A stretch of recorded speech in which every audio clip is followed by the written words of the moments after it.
El no más mineras, el no más mineras, tiene que ver con un tema que hoy día está muy en la palestra, que son los procesos de transición socioecológica justa. Hoy día nosotros que invitamos a abandonar la actividad minera en el territorio, también somos conscientes de que tenemos vecinos y vecinas que desarrollan como fuente laboral esta actividad y de los cuales también hay que hacerse cargo. Y ese es un deber del Estado que tiene que hacerse cargo de una reconversión laboral, un proceso de transición socioecológica respecto de quienes hoy día también desarrollan la actividad en el territorio. Por lo tanto, el no más mineras, y esto fue una discusión que se dio en el territorio, no resulta apropiado para lo que es en realidad la profundidad de este conflicto en particular en el territorio de Aysén. Una actividad que ya estuvo presente, tiene pasivos ambientales de los cuales hay que hacerse cargo, pero no queremos que de aquí para esto se siga expandiendo y tengamos nuevos pasivos ambientales asociados a esta industria. Eso. Perdón por los problemas de conexión. No, súper, súper. Ya. ¿Seguimos, Mitzi? ¿Sigo yo? ¿Qué te tinca?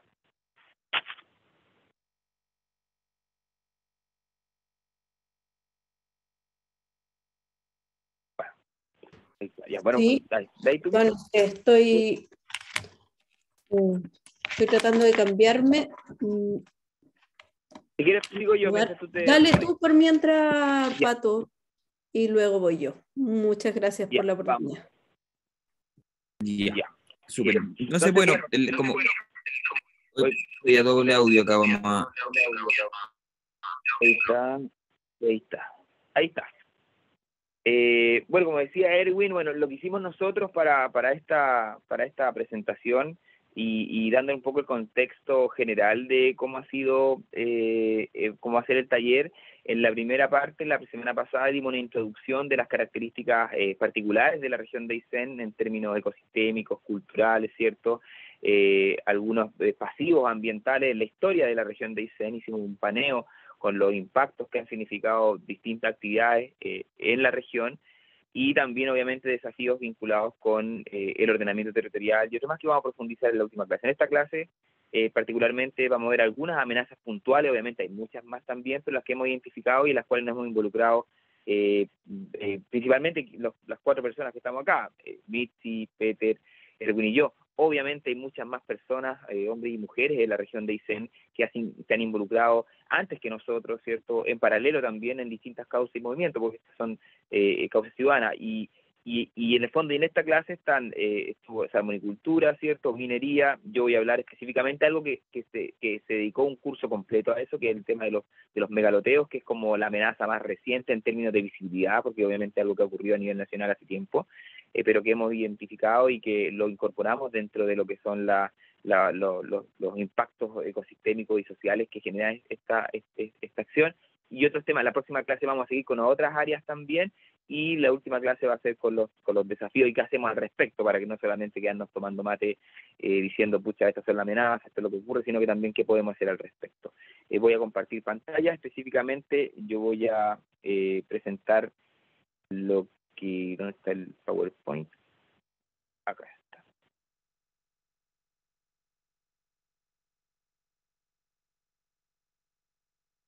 Y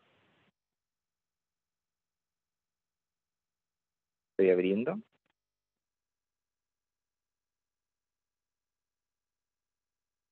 Y ahí.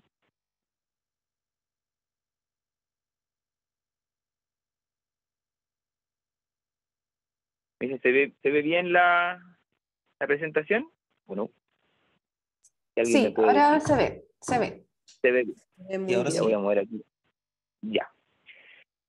Bueno, específicamente el tema, y ahí quiero hacer una pequeña introducción con respecto a que el concepto de amenaza o conflicto o situación que afecta en términos ambientales no es independiente que tenga elementos técnicos vinculados con el conocimiento técnico, científico, ¿cierto? Es más el concepto de una definición más política, en el fondo. No necesariamente todo lo que uno considera como habitante del territorio algo que es una amenaza, y otras personas que lo consideran una oportunidad, ¿cierto? También hay gente que consideran que pueden haber otras amenazas o otras situaciones que estén generando impacto. Entonces, obviamente, todo lo que hemos identificado nosotros, lo cual nos hemos involucrado a través de las organizaciones en que participamos, son definiciones que hemos hecho en el trabajo colectivo, ¿cierto? Y que obviamente muchas personas pueden estar de acuerdo y otras en desacuerdo. Algunas que consideran que se considera la minería como una amenaza, cuando en realidad poco menos que la minería es lo mejor que le va a poder ocurrir a la región. Algunas personas pueden considerarlo. Nosotros desde la perspectiva socioambiental, por cierto, no solamente en términos ecológicos, sino que también en términos de impacto a las comunidades y lo que significa también la sustentabilidad del habitar este territorio, consideramos estas como amenazas. Y de aquí viene algo particular que es el boom de los megaloteos. Seguramente han tenido información con respecto a lo que ha ocurrido. Es algo que no solamente que se ha profundizado en el último tiempo, muchos sabemos cuáles son en alguna medida los motivos, ¿cierto? La pandemia generó que mucha gente quisiera espacios abiertos, ¿cierto?, naturales, y todo el tema de la tecnologización para el trabajo a distancia permitió que muchas personas consideraran que es una oportunidad para poder trabajar a distancia y irse a lugares de menor concentración poblacional, por una parte, ¿cierto?, y vivir en lugares más vinculados con la naturaleza, y esto está ocurriendo no solamente en la región de Aysén, sino que también está ocurriendo en todo el sur de Chile. Algo que ha ocurrido en todo caso no solamente en Santiago, la región metropolitana, cuando la provincia de Chacabuco se llevó a convertirse en un lugar de desarrollo inmobiliario, una discusión que tuvo en su momento el Servicio Agrícola Ganadero a mediados de los 90, ¿cierto?, que la perdió el Servicio Agrícola Ganadero, y las inmobiliarias pudieron avanzar hacia la provincia de Chacabuco, pero de ese tiempo y antes ha estado desarrollándose en lo que es el uso del suelo rural. Entonces aquí tenemos una noticia, una portada que salió el año pasado, hace poco, en las últimas noticias donde decía boom de parcelas en la Patagonia, precios y tamaños de terrenos en Aysén. O sea, como que Portal Inmobiliario sacó una página completa en las últimas noticias contando cómo se podía la gente venir a vivir, ¿cierto?, cómo se compraban, cuáles eran los valores, dónde tenían que comprar. Entrevistaron a influencers, ¿cierto?, contando como algo positivo que había que venirse a vivir a la región de Aysén particularmente, porque habla de la región de Aysén, y en la Patagonia. Y ahí entra una discusión también que nos han dicho hartas veces, que poco menos que quienes vivimos en Aysén y que tenemos esta perspectiva de que esto es un problema, de poco menos que querríamos ponerle alambre de púa a la región para que nadie venga a la región de Aysén, y que porque nosotros vivimos, no queremos que nadie más se instale, pero en realidad lo que hemos dicho claramente es que en realidad creemos que obviamente el suelo rural puede ser un lugar de habitabilidad, ¿cierto?, pero creemos que no tiene que ser el mercado el que defina dónde se instalan nuevos pueblos, no solamente acá en la región, sino que en cualquier lugar, porque el mercado lamentablemente no se hace cargo de los impactos y las externalidades que tiene el poblamiento indiscriminado de los territorios, en términos de servicios, en términos de acceso al agua, en términos de integridad ecosistémica. Entonces ese es un problema que se identificó y lo fuimos planteando desde ya el año pasado. Y ahí está la información, ¿cierto? ¿Por qué? Porque lo que se ve es que esta región es un lugar prístino, ¿cierto? Un lugar donde uno puede vivir, conectarse con la naturaleza, conectarse con servicios, con trabajos que desarrolle, y ahí incluso está el listado de precios de las parcelas, varias de las cuales en todo caso, y ahí lo vamos a mostrar, están ingresadas como denuncia desde el principio de este año, ante la Superintendencia de Medio Ambiente por algunos temas relacionados con la legalidad vinculada con el uso del suelo rural. Bueno, y ahí está lo que se proyecta de la región de Aysén. Ahí está el lago arriba a la izquierda, en la cuenca del lago General Carrera, ¿cierto? Y después tenemos otros territorios de esta Patagonia que no diría se ha puesto de moda, pero sí llama la atención para mucha gente para poder vivir, tener segunda vivienda, parcelas de agrado, o venirse incluso a instalar o incluso a especular, y de múltiples características de lo que se quiere hacer.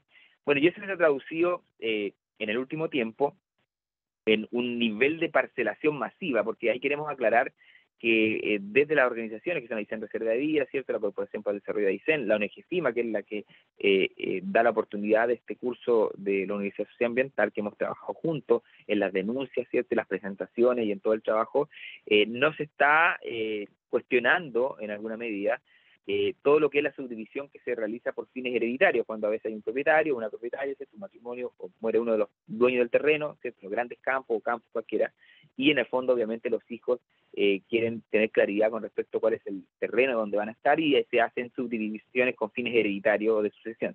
Eso no está en discusión. tampoco está en discusión, ¿no? Por lo menos de la definición política que hemos hecho como organizaciones en la región de Aysén, lo que es una parcela, ¿cierto? Cuando un campesino, ¿cierto? Que muchas veces no ve mayores posibilidades para capitalizar, saca un lote, 2 lotes, ¿cierto? Para poder tener recursos económicos. Tampoco estamos hablando de verdaderos nuevos pueblos que se instalan o se pretenden instalar en lugares sin hacerse cargo ni de lo que significa la población que estaría instalada. Incluso hay loteos de 300 y algo lotes o subdivisiones cercanos a pueblos que tienen menor cantidad de los habitantes que se podrían instalar en esos nuevos conjuntos habitacionales. Entonces, y ahí hay una serie de planos gigantescos, ¿cierto? En Puerto Aysén, en Murta, acá cerca de Guadal, en La Junta, cerca de Río, ¿cierto? Donde se plantean subdivisiones donde el Servicio Agrícola y Ganadero lo que hace, según la interpretación que hacen ellos con respecto a la normativa, simplemente verificar que sean lotes que no sean de menos de 5.000 metros cuadrados o media hectárea, ¿cierto? Y ellos se subdivide, después se inscribe y se empieza a charquear en alguna medida el territorio y generando un impacto en las posibles futuras construcciones, ¿cierto?, en los territorios, porque nadie se hace cargo, y ya lo vamos a mostrar con respecto a lo que significa esto. Y por eso decimos que en el fondo no puede ser que sean las inmobiliarias, ¿cierto?, o el mercado el que defina temas que son de interés colectivo, donde tiene que participar la comunidad en su conjunto, con el Estado, con los municipios, con los habitantes del territorio, y también que participen quienes quieran desarrollar negocios, pero no que sean los que definan dónde se instalan nuevos poblados en la región. Eso tiene que ser parte de una definición de política pública. Y es lo que creemos que también lo dice la Ley General de Urbanismo y Construcción del artículo 55, que no se pueden generar nuevos núcleos urbanos al margen de la planificación territorial. Y ahí tenemos esos planos que son los que fueron los que mostraba, que fueron los ingresados al Servicio Agrícola y Ganadero y que son que ya están autorizados como subdivisión. Cómo se vende esto en el Facebook, ¿cierto? O distintos, que simplemente poner el territorio. Estas son imágenes de Google Earth de promociones que se han hecho, donde sin ninguna consideración de carácter ecosistémico, sin ninguna consideración en términos de habitabilidad, sin ninguna consideración de cómo acceder a los servicios, ¿cierto? Ahí ustedes ven, por ejemplo, esa imagen que está a la derecha hacia arriba.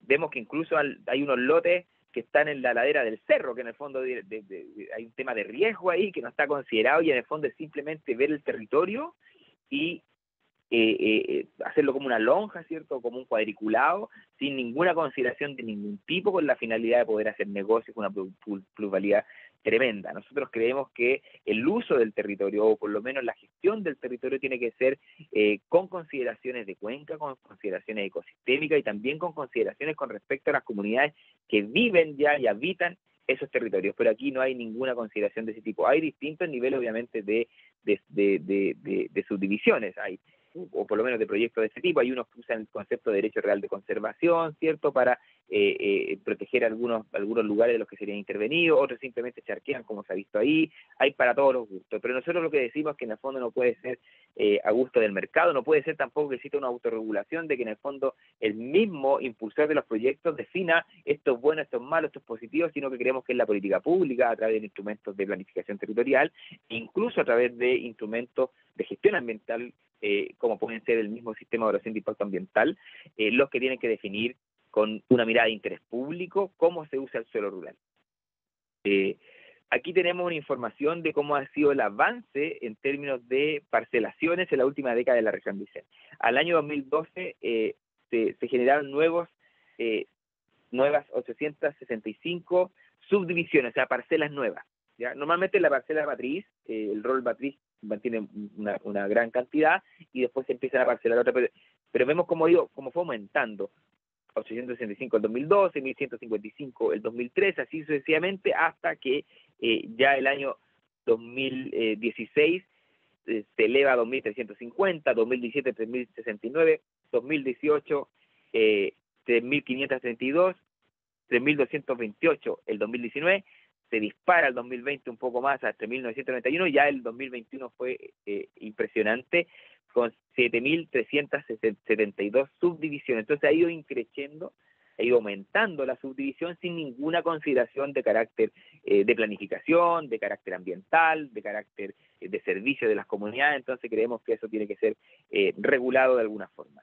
es un tema en todo caso que no solamente la región de Aysén, el Ministerio de Vivienda ya se ha ido pronunciando con respecto a esto, y también otros sectores. Se ha formado un movimiento de la zona sur del país, o centro sur del país, para enfrentar esto con distintas estrategias, también desde la sociedad civil, porque este tema al final no fue puesto por la autoridad del Estado, ni por los partidos políticos, ni por la inmobiliaria. Este tema fue puesto desde la ciudadanía, con distintos actores. Tenemos que reconocer, sí, que la alcaldesa Carla Antman de Valdivia también sacó unas resoluciones del año pasado, ¿cierto? El alcalde Tomás Green de Puerto Varas también. En el caso de la región de Aysén, la gobernadora Andrea Macías se sumó a un trabajo que estábamos haciendo entre las organizaciones para poder denunciar todos los que no cumplían con haber ingresado al sistema de evaluación de impacto ambiental, que dice específicamente que conjuntos habitacionales de más de 80 viviendas o más tienen que ser evaluados ambientalmente. Entonces ingresamos denuncias para que todos los subdivisiones de 80 lotes o más fueran ingresadas al sistema de evaluación de impacto ambiental. Son 39 denuncias que realizamos ante la Superintendencia de Medio Ambiente. Estamos viendo ahora quiénes han fraccionado y después vamos a ir con otras categorías también. El alcalde Marcelo Santana también ha hecho un trabajo en la región de Aysén como presidente de la AREMU, y también en la comuna de Río Bañez también. Entonces hay una confluencia de actores, ciertos, preocupados por este tema, con el fin de poder abordar una materia que es importante. Y aquí tenemos donde en el año 2021, o sea, en este listado de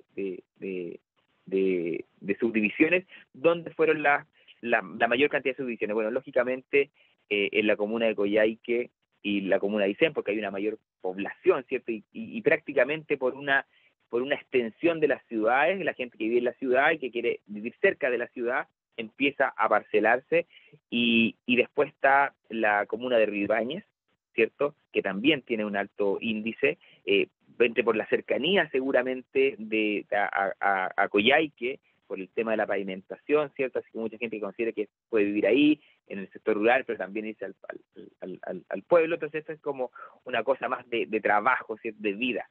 Pero hay parcelaciones como por ejemplo en sectores como Cochrane, que ya ahí tiene una característica distinta, porque es gente que en el fondo no está tan claro que se quiere dividir al lugar, sino que son lugares como súper remotos, ¿cierto? Entonces hay un análisis que hay que hacer, levantamiento de información para poder entender eso.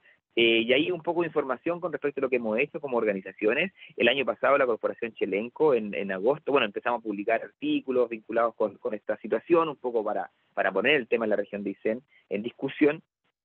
Y el año pasado la Corporación Chelenco realizó que la Corporación sector privado que está asociado a la zona de interés turístico Chelenco, toda la cuenca del lago General Carrera, en la región de Aysén hay 3 zonas de interés turístico.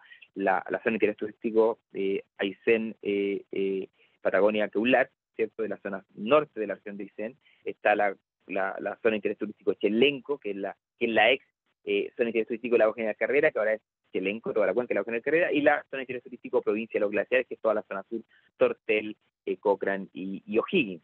Y la Corporación Chelenco hizo un webinar donde se discutió el tema con distintos actores, y nosotros nos aliamos, como hemos trabajado hace mucho tiempo con FIMA, nos aliamos para poder hacer un análisis de lo que estaba ocurriendo, y durante este año hemos presentado ya 2 denuncias acumuladas, ¿cierto?, con respecto a megaloteos que de 80 o más subdivisiones que no fueron sometidos a evaluación de impacto ambiental. Y vamos a seguir también con todos los loteos, que pueden ser de menos subdivisiones, que están en áreas bajo, que podrían afectar, susceptible de causar impacto en áreas bajo protección oficial, que pueden ser dentro de áreas bajo protección oficial, como son las zonas de interés turístico, los sitios prioritarios para la conservación de la biodiversidad, o que incluso están aledaños a parques nacionales, ciertas reservas nacionales, porque hace poco salía que todo el tema vinculado con cómo las nuevas conjuntos habitacionales que se instalan al lado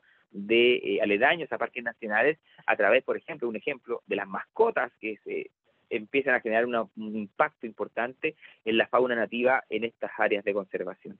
Entonces son 39 denuncias, estamos viendo más, y ahí ya el tema después que escalan a nivel nacional, hay un artículo en Mercurio, han salido reportajes, ¿cierto? Entonces el tema ya como que se instaló de la importancia de regular esto. Incluso acá en el sector de Pueblo, se generó una campaña, ¿cierto?, para poder decir que la gente que no tiene consideraciones vinculadas con que se hace con el agua, ¿cierto? Con los residuos, con las aguas grises, qué pasa con la comunidad local, con las mascotas, es invertir en extinción. Entonces se han ido moviendo distintas organizaciones vinculadas con lo que significa esto. Ahí tenemos un ejemplo de Coyhaique, el año 2011, todo lo que no está cerca de este es el aeródromo Teniente Vidal, la cancha que se ve ahí, o sea, la pista que se ve ahí, y lo que está alrededor no está regulado por el plan, no está en el marco del plan regulador, y ahí se ve cómo se va urbanizando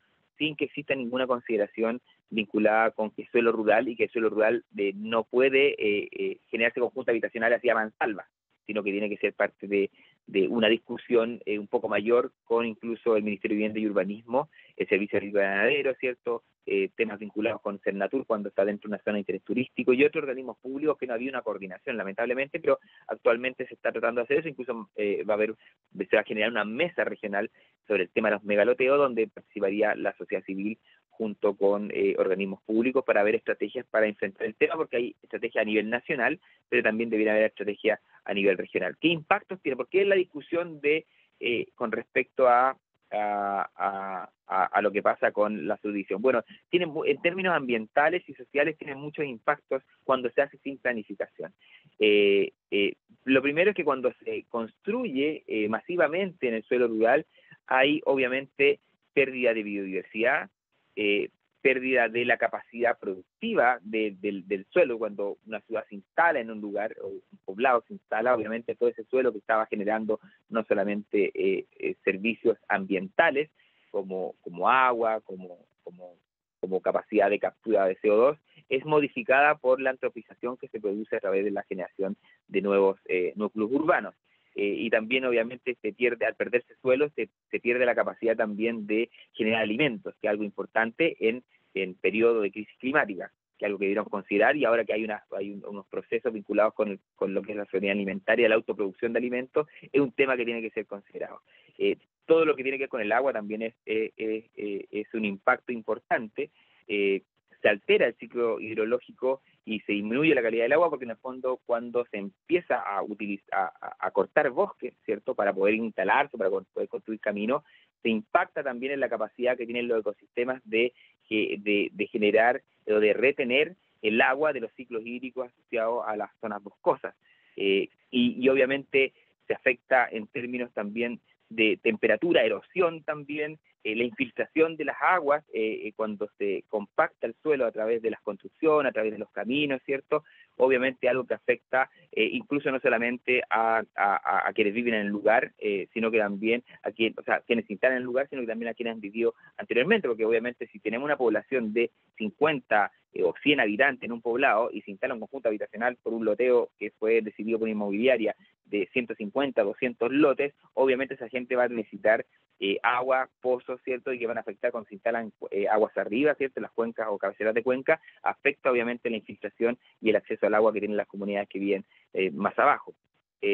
Obviamente hay problemas y en la región de lo sabemos, ahora en invierno, todo lo que implica el uso de leña, ¿cierto?, para calefacción, ¿cierto?, todo lo que se relaciona con el tema climático vinculado con verdadera isla. Bueno, en Santiago lo saben porque cuando se instala una ciudad en algún lugar, se cambian las condiciones climáticas de ese lugar, pues se produce el fenómeno de islas de calor. En el fondo la naturaleza tiene capacidad resiliente de poder tener un sistema equilibrado de temperaturas, pero cuando se antropiza a través de construcciones, ¿cierto?, masivamente un territorio, la capacidad de regular las temperaturas se modifica a través no solamente de la infraestructura, sino que también de la generación térmica que se hace a través de la habitabilidad de los lugares donde se está instalado. También, obviamente, tenemos todo lo que es instalación en áreas de riesgos. Como no está regulado esto, hay gente lo veíamos recién en la ladera, que se instalan en lugares donde no debían instalarse. Ahí tenemos un ejemplo donde se instaló un poblado que es Chaitén, ¿cierto? Y después cuando viene la erupción del volcán Chaitén, era un área de riesgo que obviamente fue arrasada, y bueno, lo que pasó en Santa Lucía también, y obviamente tendría que existir una planificación vinculada a dónde se instalan en el suelo rural nuevos conjuntos habitacionales, nuevos lugares o nuevos núcleos urbanos.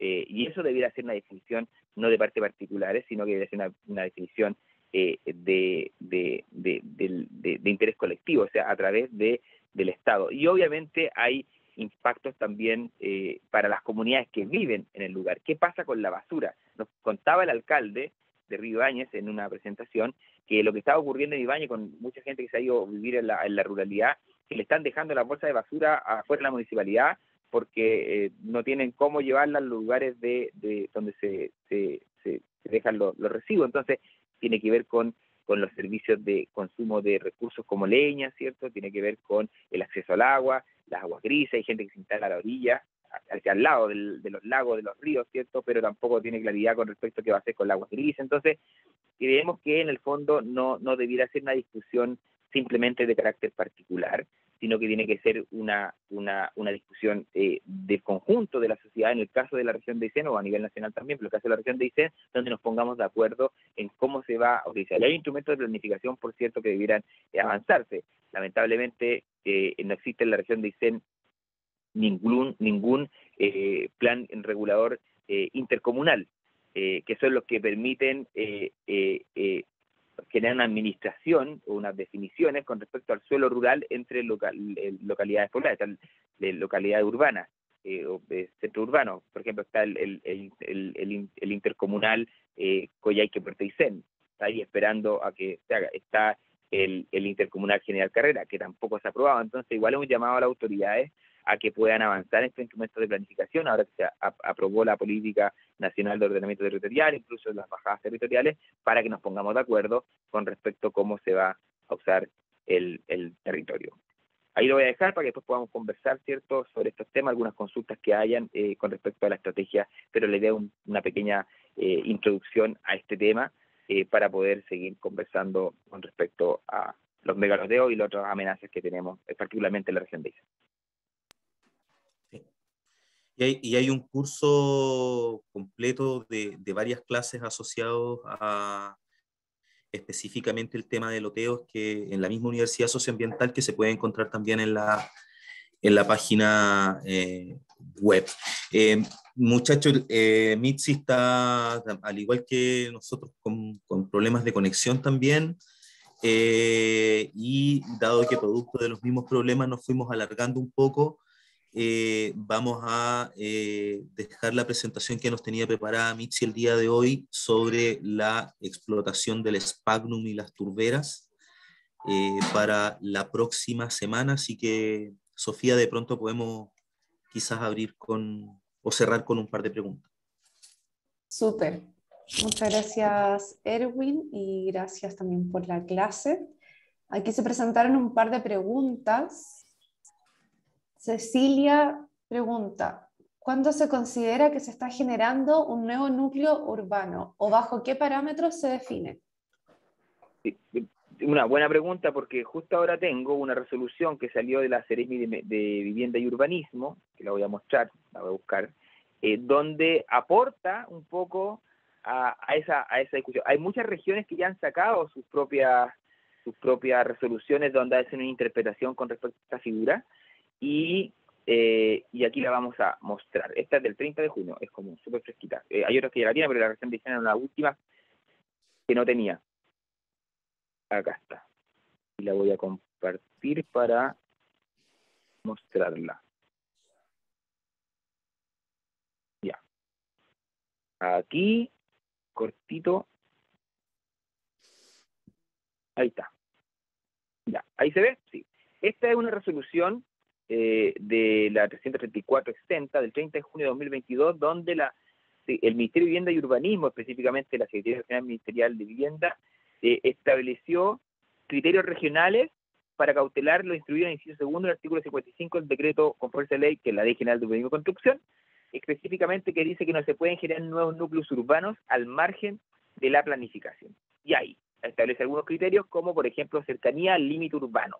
Todo proyecto podrá emplazarse contiguo al límite urbano o área urbana consolidada de las localidades fundadas por el Ministerio de Tierras y Colonización, previo estudio de factibilidad de cobertura de los servicios básicos que éstas tengan la capacidad de brindarle accesibilidad a todo proyecto de conjunto de vivienda social, equipamiento de salud, educación, cultura, deporte y comercio con cargo ocupacional superior a 250 personas y seguridad, debe tener acceso a una vía pública, a lo menos una calle que lo conecte al resto de los territorios. Distanciamiento, bueno, ahí están todos, no los voy a leer quizás, pero ahí están las definiciones territoriales de qué se entiende por nuevo núcleo urbano. Y ahí yo quiero aprovechar de, voy a dejar de compartir, de responder lo que Marta está consultando, si los loteos deben o no pasar por LIA. Hay una cuestión de interpretación. Nosotros creemos que en algunas circunstancias debieran pasar por el sistema de evaluación de impacto ambiental. Después se verá si son a través de estudio de impacto ambiental o de declaración de impacto ambiental. Por ejemplo, como la norma dice que todo conjunto habitacional de 80 viviendas o más tiene que someterse a evaluación ambiental, nosotros consideramos que las parcelaciones de 80 o más lotes debieran ingresar al sistema de evaluación de impacto ambiental, y en la tesis que estamos llevando a la Superintendencia de Medio Ambiente, y también todos los loteos que puedan generar impactos en áreas bajo protección oficial, que es otra categoría también. Entonces hay distintos criterios. Ahora esperemos, vamos a tener que dar la pelea, que la Superintendencia de Medio Ambiente considere que estas consideraciones son así, porque como mostraba Erwin, muchas veces la Superintendencia no nos pesca, pero bueno, hemos tenido que ganar en la Corte Suprema o en tribunales ambientales. Gracias, Pato.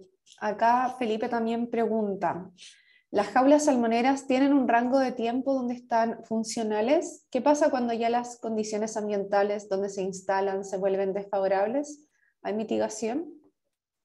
Sí, claro. La jaula salmonera tiene un tiempo en que pueden funcionar, y de ahí tienen otro tiempo en que tienen que dejarlas en remojo, como digamos. Entonces van cambiando las de concesión. Entonces, cuando hay tanta concesión, no quiere decir que en todas las concesiones haya jaulas, ¿ya? Las concesiones también hay muchas con las que están especulando propiedad. No hay que olvidar que las concesiones hoy en día son hipotecables, y lo cual es una figura muy insólita en nuestra legislación. ¿Cómo es posible que el mar chileno, de todos los chilenos, ya que estamos tan patrióticos últimamente, pueda ser hipotecable? Y son los mismos pachotes los que están hipotecando el mar. Entonces, vayan a entender ese tipo de cosas. Y después, cuando entran anaeróbicas, se supone que tienen que cerrarlas por varios años. Tengo entendido que debieran caducar, pero en Chile no existe la caducidad de concesiones, extrañamente. La semana pasada, la superintendencia de Medio Ambiente anunció que le rescindían los permisos ambientales a Nueva Austral. O sea, y eso fue un acto insólito, y por primera vez rescindir autorizaciones ambientales, cuando es algo como bien elemental, pues cuando alguien no está cumpliendo, fuera nomás. Pues. Pero de las concesiones, nadie se atrevió a anularla o caducarla. Nosotros hemos pedido, pero una infinidad de veces, a un montón de concesiones o de empresas que no cumplen con la ley, que debieran caducarle, pero no pasa nada. Eso.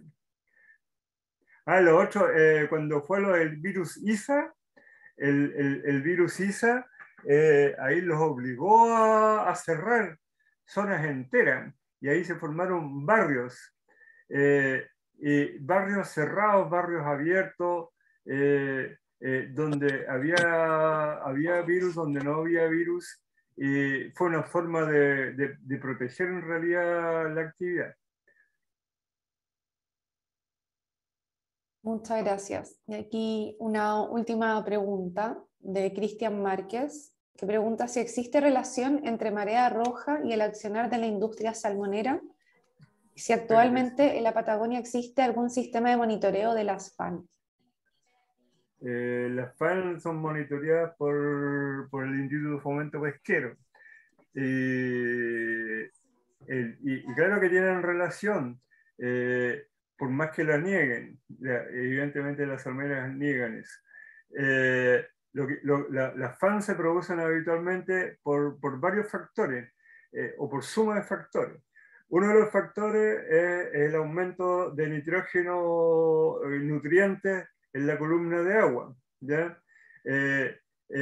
Lo cual es nutriente también para la FAN, ¿ya?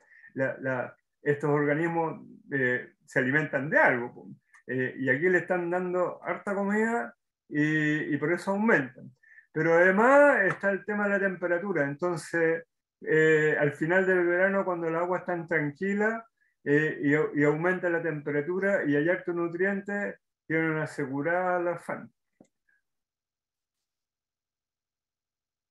Después hay sectores en donde es más propenso a FAN que otros. Por ejemplo, al interior de fiordos, porque hay menor circulación de agua, o sea, hay menor circulación se limpia menos, se mantienen los nutrientes ahí, al final de verano hay poca agua entrando, poco oxígeno entrando, y es más susceptible. Entonces, se puede hacer un modelo, pero es bastante complicado. Ya. Gracias. Ahí Romanet está explicando también algo, ella es la especialista en el tema. También sí, yo ahí compartí la resolución del MIMBU en el chat, que la del diario oficial, que fue publicada hace poquito, para que vean los criterios, que dicen a alguien que son demasiado vagos. Una explicación nomás cortita, alguien que consulta dónde se hacen las subdivisiones. Bueno, la subdivisión del suelo rural se hace ante el Servicio Agrícola Ganadero. En el fondo, el propietario de un terreno lo que hace es que ingresa una solicitud de subdivisión al Servicio Agrícola Ganadero y dice, esta es la situación actual y esto es lo que yo quiero subdividir. Y las características principales que tienen que ser de más de 5.000 metros cuadrados, o sea, no pueden ser los lotes menos de media hectárea. Lo que está ocurriendo es que en el fondo se ha considerado que el Servicio Agrícola Ganadero actúa como solo, y lo que estamos tratando de impulsar, que no solamente a través del sistema de reciente impacto ambiental, porque también queremos ir a Contraloría, con otros criterios también, que no son de la derivación del medio ambiente, que en el fondo debería haber una coordinación con otros servicios públicos. El Servicio Agrícola Ganadero debería haber conversado con el MIMBU, ¿cierto?, con el Cernatur en el caso de la zona de interés turístico, y con otros actores también.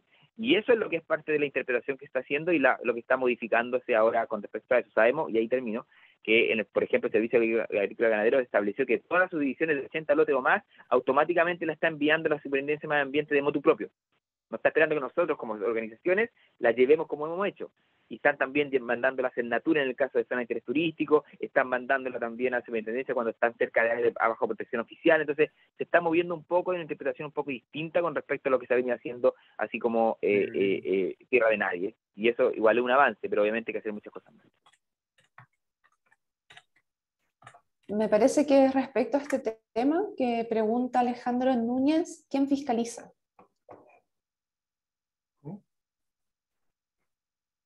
Bueno, depende, pues puede ser la Superintendencia de Medio Ambiente, puede ser el Ministerio de Vivienda y Urbanismo, pueden ser los municipios también. Incluso hay algunas acciones que se han presentado ante el Consejo de Defensa del Estado por parte de organizaciones. Entonces, como que está en construcción todo el tema de la fiscalización, porque está moviendo el suelo con respecto a eso, y eso es lo que hay proyectos de ley también que se están planteando en el Congreso. Están estas resoluciones, entonces está todo en construcción, entonces hay que estar atentos, porque obviamente creemos que desde la ciudadanía hay que tener un rol importante, porque al final no van a hacer una justificación que obviamente atente contra estas miradas de el uso del suelo rural, o por lo menos la generación de nuevos núcleos urbanos, tiene que ser en el marco de una planificación y no la cueca desnuda, por decirlo de alguna forma coloquial, que estamos públicos.